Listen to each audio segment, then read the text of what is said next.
High guys welcome back to my channel. हामी चाहिँ पाल्पा छौँ। मैले चाहिँ अमिलो टिपेर हातमा लिएको थिएँ। यता चाहिँ अमिलो कति राम्रो उम्रेको थियो हेर्नु।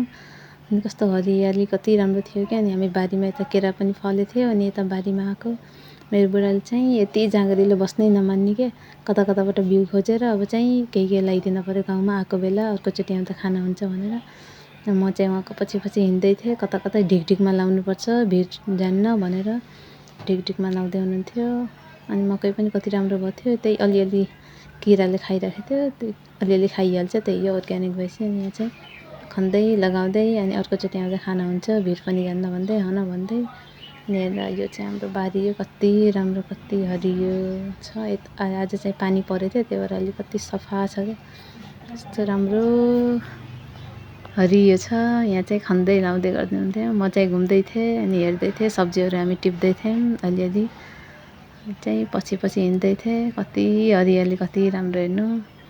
गाउँमा आयो भने त यति रमाइलो हुन्छ, कस्तो राम्रो लाग्छ। Thank you for watching. आजलाई यति।